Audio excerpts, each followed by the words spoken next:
اعوذ باللہ من الشیطان الرجیم بسم اللہ الرحمن الرحیم الحمدللہ رب العالمین بار الخلائق اجمعین ثم الصلاۃ والسلام علی اشرف الانبیاء والمرسلین وعلی اہل بیت الطیبین الطاہرین المعصومین ولعنۃ اللہ علی اعدائہم اجمعین من یوم عداوتہم الی قیام یوم الدین بسم اللہ الرحمن الرحیم رب اشرح لی صدری ویسر لی امری واحلل عقدۃ من لسانی یفقہوا قولی۔ اگر ہم آسمانی مذاہب سے قطع نظر کہ یہود و نصارہ کا متفقہ عقیدہ ہے کہ ان کا نجات دہندہ آئے گا، اور حضرت عیسیٰ علیہ السلام کے دوبارہ نزول کے اور ان کی رجعت کے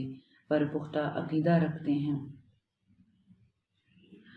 لیکن اس کے باوجود وہ دیگر اقوام جن کا مذہب الہی یا آسمانی نہیں ہے، اگر ہم ان کے افکار اور ان کی کتابوں میں موجود ان افسانوں، ان قصوں پر یا ان باتوں، ان عقائد کا پر غور کریں جو وہ بیان کرتے ہیں، تو خود بخود یہ بات ہمارے لیے واضح ہو جاتی ہے کہ بہرحال ایک مشترکہ نقطے پر جو تمام دنیا کی ملتیں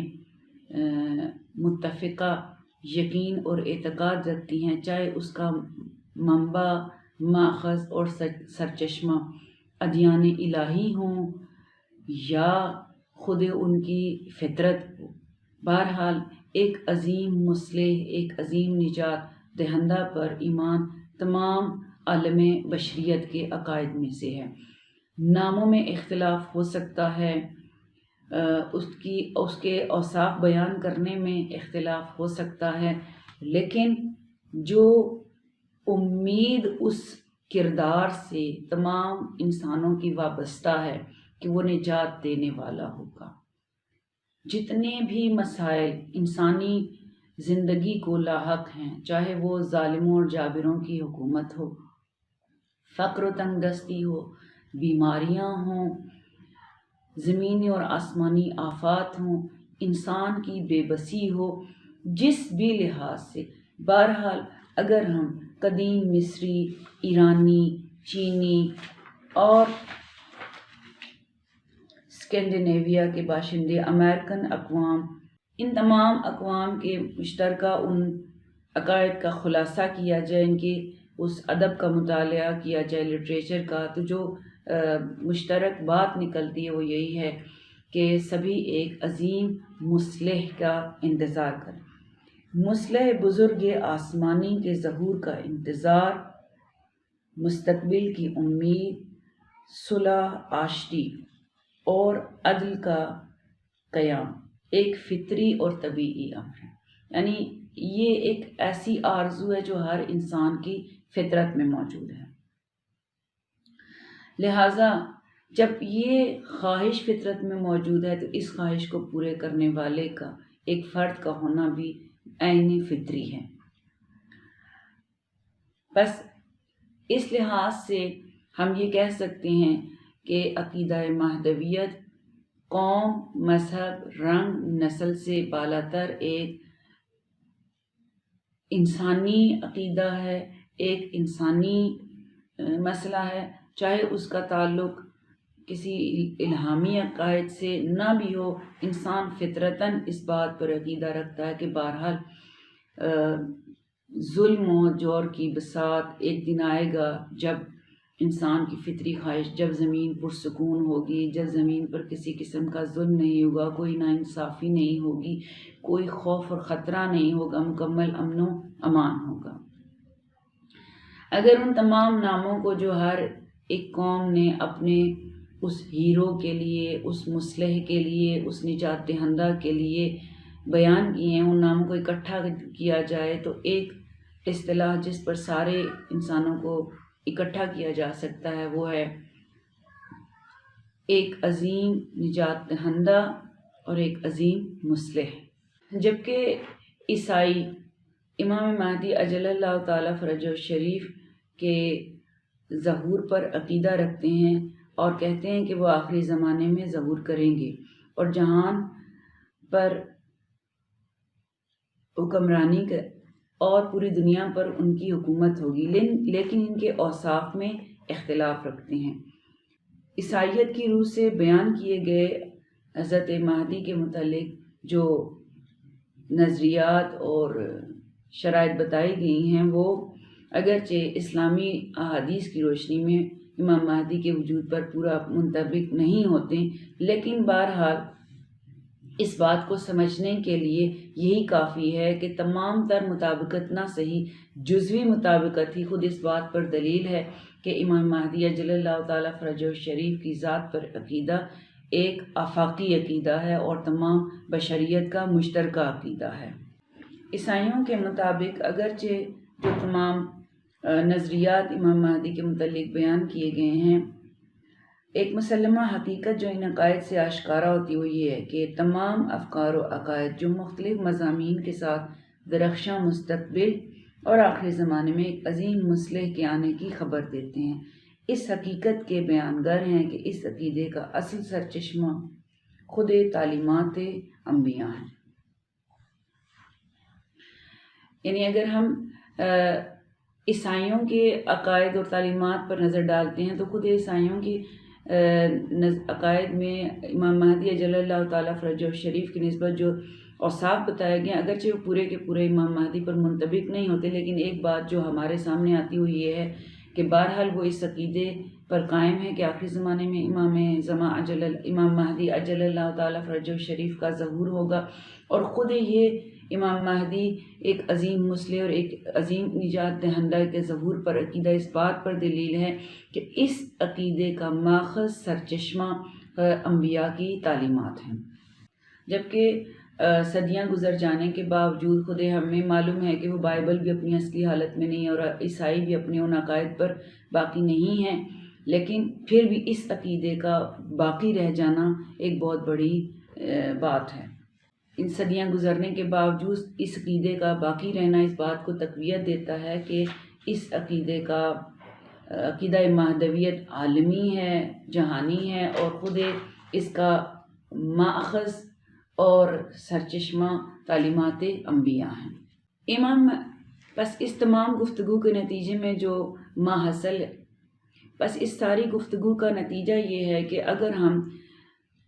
دنیا کی تاریخ پر نظر ڈالیں، چاہے وہ کسی آسمانی اور الہامی دین کا ماننے والا معاشرہ یا قوم ہو یا نہ ہو، کسی نہ کسی صورت میں ایک عظیم عالمی مصلح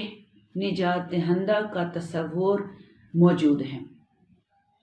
چاہے اس کی نسبت جو اوصاف یا شرائط بیان کی گئی ہیں ممکن ہے وہ اسلامی احادیث اور اسلامی منابع کے ساتھ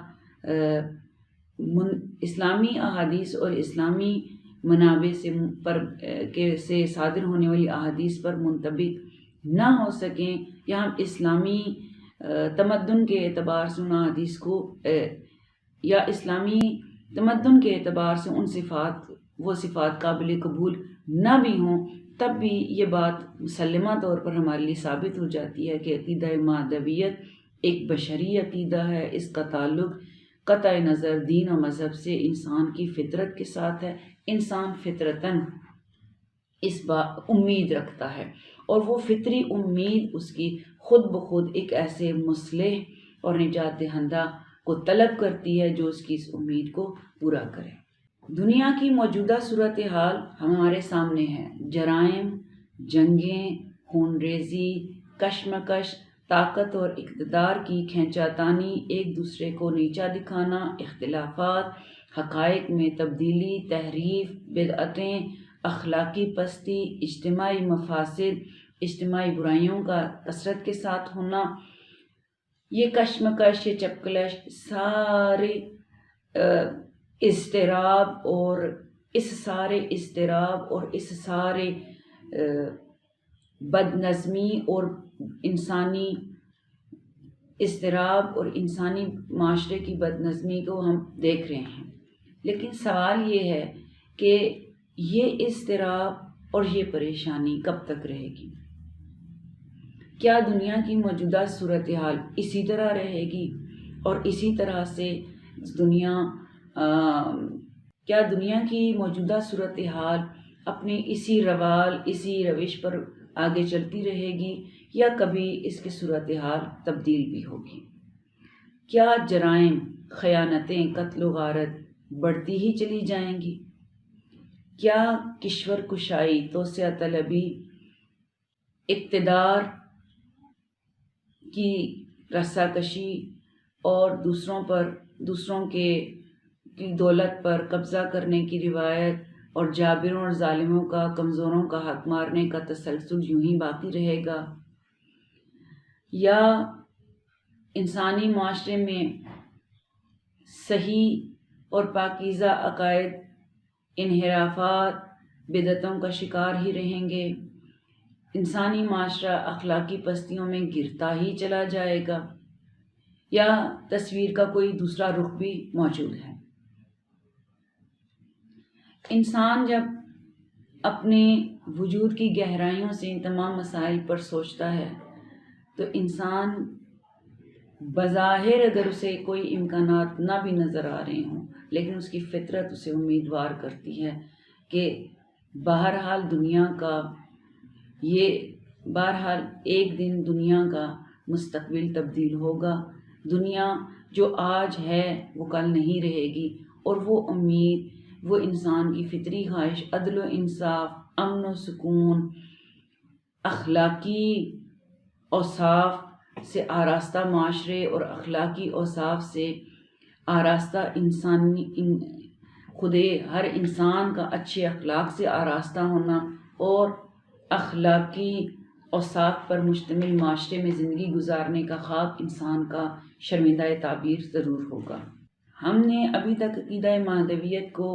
اسلامی تاریخ، اسلامی احادیث اور اسلامی تمدن کے اعتبار سے جانچا ہے، لیکن اگر ہم تاریخ اسلام اور احادیث اور خود اسلامی ادب کو، تمدن کو ایک طرف رکھتے ہوئے عقل سے بھی سوچیں اور عاقلانہ طور پر اس مسئلے کا جائزہ لیں تو ہمیں خود عقیدہ مہدویت ایک عاقلانہ اور فطری عقیدہ نظر آتا ہے۔ عقیدہ مہدویت وہ عقیدہ ہے کہ جس کی تائید خود عقل بھی کرتی ہے اور منطق اور استدلال سے بھی اس عقیدے کو ثابت کیا جا سکتا ہے۔ عقیدہ مہدویت ایک عقلی اور منطقی مسئلہ ہے اور عقل کی روح سے اسے اس بات کرنے کے لیے 2 دلائل پر توجہ لازم ہے۔ اگر ہم ان دلائل پر توجہ کریں تو ہمارے لیے واضح ہو جائے گا کہ خود مہدویت کا عقیدہ عقل و منطق سے ثابت ہے۔ اگر ہم اس جہان ہستی، اس کائنات پر نگاہ ڈالیں تو یہ کائنات منظم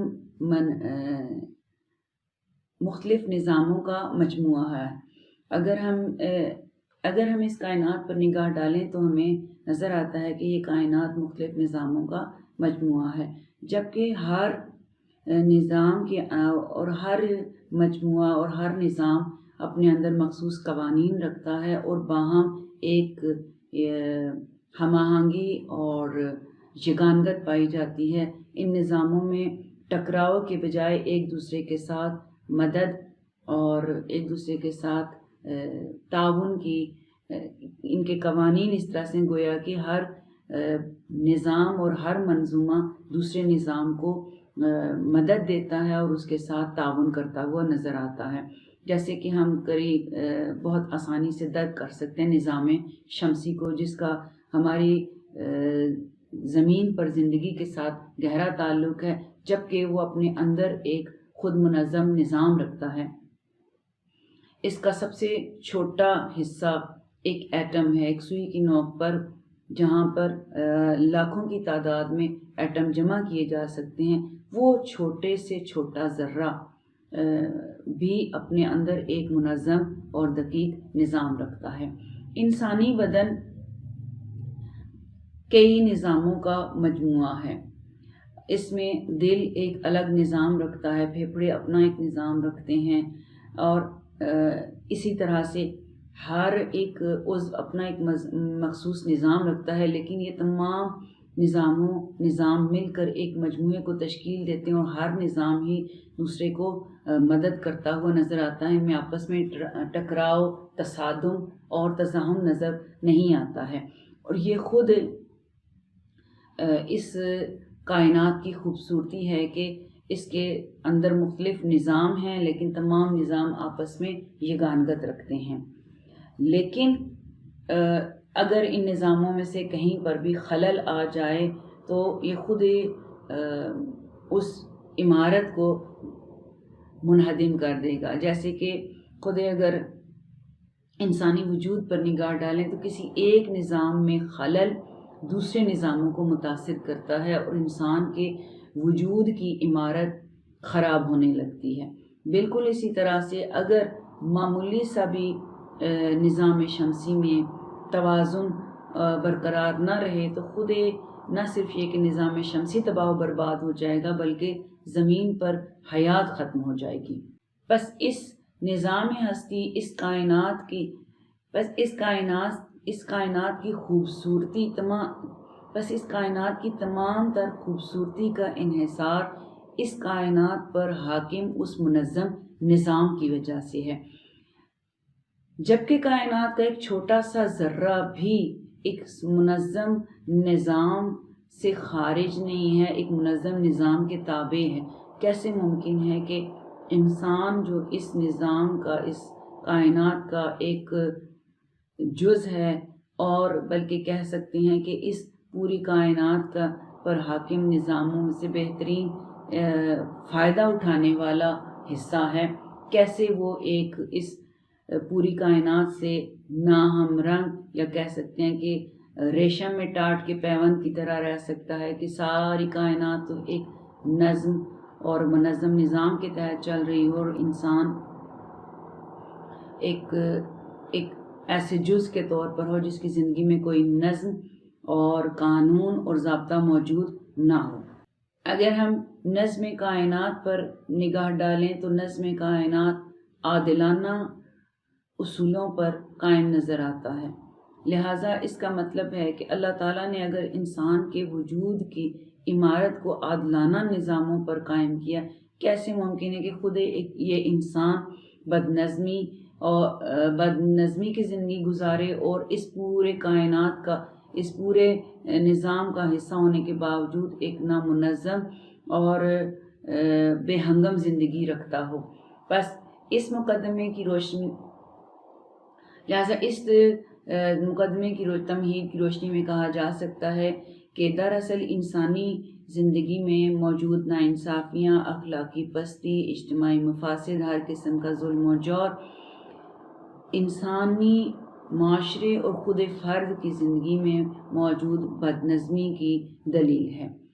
در حقیقت بدنظمی کو ایک بیماری سے تشبیہ دی جا سکتی ہے کہ در حقیقت بیماری کو عارضہ کیوں کہا جاتا ہے؟ یعنی انسان کی وجود کی عمارت کی بنیاد صحت مندی اور تندرستی پر رکھی گئی ہے۔ بیماری باہر سے اسے لاحق ہوتی ہے، اس پر عارض ہوتی ہے، اور وہ عارض اس لیے عارضہ کہلاتی کہ وہ عارضی طور پر ہوتی ہے، بیماری دائمی نہیں ہے، انسانی وجود کا لازمی حصہ، یعنی جسے کہہ سکتے ہیں کہ وہ انسانی وجود کی بنیاد بیماری نہیں ہے۔ لہٰذا انسان تندرستی کے لیے اور صحت کے لیے کوشش کرتا ہے۔ بس جتنی بھی انسانی معاشرے میں کو لاحق بیماریاں ہوں یا فرد کو لاحق بیماریاں ہوں، جسمانی ہوں یا روحانی ہوں، در حقیقت ایک قسم کی بدنظمی، ایک قسم کی عدل و توازن کے راستے سے ہٹی ہوئی اور غیر متوازن صورتحال ہے، اور غیر متوازن صورتحال ایک عارضہ ہے، دائمی کیفیت نہیں ہے۔ بس اس کا مطلب یہ ہے کہ انسان اپنی اصل کی طرف لوٹے گا، وہی فطرت پاکیزہ جس پر خدا نے اسے پیدا کیا ہے، فطرت اللہ التی فطر الناس علیہا۔ بس جس خدا نے انسان کو اس حیرت انگیز نظام کے تحت پیدا کیا ہے، نظم کے ساتھ پیدا کیا ہے، توازن کے ساتھ پیدا کیا ہے، کیسے ممکن ہے کہ وہ اسے اس حالت پر وہ خدا جس نے اسے عقل، آنکھیں، کان، سوچنے سمجھنے کی صلاحیت دی ہے کہ وہ انسان کو اس حال پر چھوڑ دے۔ یقیناً انسان کی موجودہ گمراہی، موجودہ انحرافات خود اس بات کی دلیل ہیں کہ یہ ایک قسم کا عارضہ ہے، اور انسان اس عارضے کے تدارک کے لیے آگاہانہ یا ناآگاہانہ طور پر کوشاں ہے، اور ایک نہ ایک دن اس عارضے سے چھٹکارا پا لے گا، اور جس دن وہ اس عارضے سے چھٹکارا پائے گا اسی کو اسلامی مصادر میں عقیدہ مہدی کا نام دیا گیا ہے۔